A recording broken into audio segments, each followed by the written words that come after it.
What's going on, everyone? Welcome to Movie Emporium's movie review of Everything, Everywhere, All at Once, the newest film from directors Kwan and Scheinert. Now, before we begin, if you like this channel, awesome. Hit the subscribe button to join Movie Emporium. Hit that notification bell at the top to find what's coming next. If you like this video, awesome. Hit that like button as well as commenting below on any video that you watch, including this one. So the directors of Swiss Army Men are back with a new film that stars Michelle Yeoh as Evelyn. She's an individual that is pretty lost in her life. Her daughter doesn't really love her, doesn't respect her. Her husband is not really there, I guess you could say. And then her father's kind of out of it. And in the process of everything, because this is a Quan Scheinert movie, things start to go out of control as Michelle Yeoh's Evelyn character starts to kind of envelop herself in this multiversial type movie where she takes pieces of different parts of her life and different multiverses and starts to use them in this kind of battle for good and evil to find her daughter, to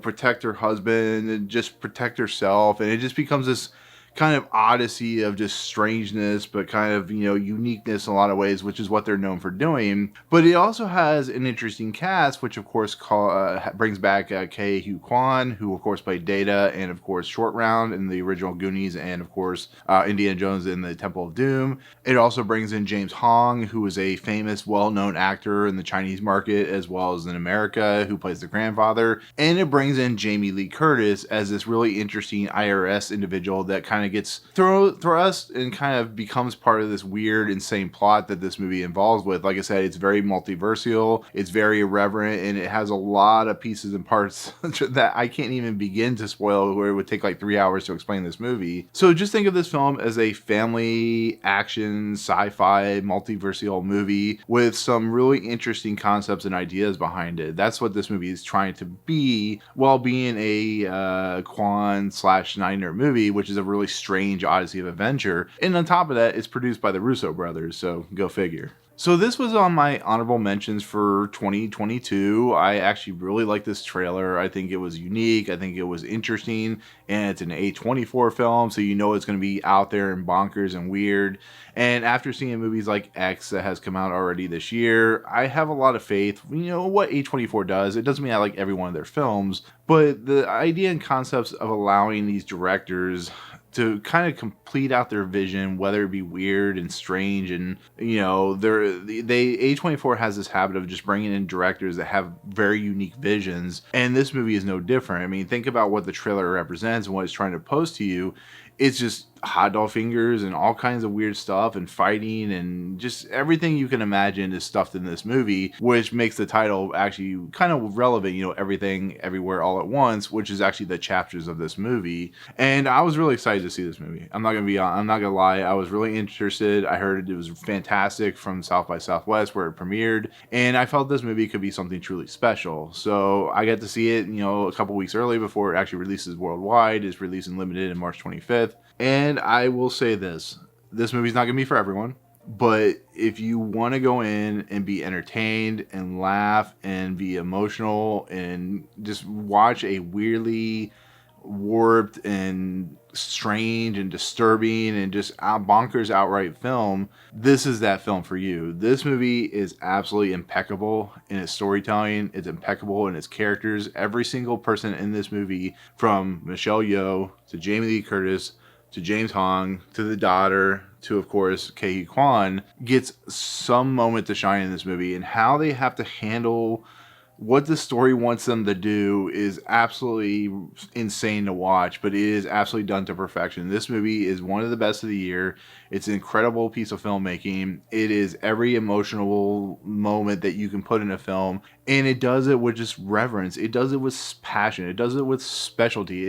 It knows what it is. It knows what it wants to be, but it also wants to be something different and unique, and they just knocked it out of the park. The two directors in this movie they took what they did with Swiss Army Man, and they just completely turned it up to 11. If you ever seen Spinal Tap, it went up to 11, and this movie just absolutely delivers on all fronts. The action is amazing. The comedy is amazing. This movie does multiverse like no movie has ever done before, including Doctor Strange and the Multiverse of Madness, which I'm sure deals with a lot of this kind of craziness. But just the fact that a A24 movie takes the idea of not only family and our place in the world and the ideas that, you know, where we are at that moment is everywhere. It doesn't matter if you have different multiverses or different lives. You know, there's always been that concept of proof that there may be a multiverses out there. The person that you are is going to be slightly different, have slightly different lives, but there's always going to be something about what you are, who you are, and how you react to everything. And even though this movie is bonkers and insane and crazy and just over the top, it has that emotional core of just that. It's what is Michelle Yeoh want out of her life? She is an individual that is very sad and very, you know, kind of out there in her own kind of reality, and she just doesn't know how to react, especially with her daughter who is a lesbian, she has to deal with that, especially the, you know, the culture she lives in. Her grandfather is just kind of all over the place. Her husband just doesn't care. It's just those emotional cores that are wrapped in this movie are so devastating to watch, but so heartbreaking and so passionate. It was just, it's an amazing movie to watch when you think about it, when you're just sitting there going, I'm watching this thing where these people have hot dog hands and these people are doing things that are, you know, very action oriented to movie style, and then you have this like truly amazing emotional core to it. And I just, ah, man, I love this movie. I actually teared up a little bit. This movie, near the end of this, it's a very long movie. It's 2 hours and I think 15 minutes. But when you get to near the end of this movie and you see kind of what it's representing, you see the kind of the ideas that the directors are presenting, it will get to you emotionally, especially if you're a parent or especially if you're someone who is still trying to find that thing that connects, you know, everybody in the family. And that movie, that type of movie just hits with me. And like I said, I'm getting goosebumps right now, but it's just that type of thing is just, it's very emotionally powerful, I guess you could say. And that's why it makes this movie so special. And it's a movie that, like I said, it's not going to be for everyone because it does go to things and it does things. There is a fight sequence in this movie that you will remember as one of the most bonkers fight sequences you'll ever watch. You'll know it when you get there because you'll be laughing your ass off while having fun watching it. And most of the things in here are like that. They're just weird and kind of out there, but they have purpose and reason, and the actors have purpose and reason, and they have, you know, they play it for fun, but they also play for emotion. And that's what makes a truly special movie for, you know, something that I didn't know if it was going to be that insane. And yeah, it works. It really does. It has a great score, great cast, great direction, great producing credits, great writing, and is a movie that is truly unique. You know, you always say there's always like a unique movie, but this is a truly unique wonder tour de force type movie. So this is definitely going to go in my top 10 of the year because it's just that good. And I highly recommend it for if you want a unique experience with a lot of emotional core, but great over the top, silly action. Just remember, it is a little longer. I think I would have maybe taken out like 10 minutes out of the movie, just kind of even out the pace, but I think it works. I think it really does. And that ending is just, it's powerful. So, but with that said, that is going to be my take, or my at least non-spoiler review of Everything Everywhere All at Once. I want to do an ending explains, but I think that would take me about 4 hours to explain this whole movie, which is, it's a really complicated movie. But in the comments below, let me know what you think of the movie. If you have seen it, are you excited to see this movie after you've heard the reviews from it? Let me know in the comments. Otherwise, if you like what you see in this video, hit the subscribe button to join Movie Emporium, hit that notification bell top to find what's coming next. If you like this video, awesome, hit that like button, and we'll see you guys on the next video. Peace out.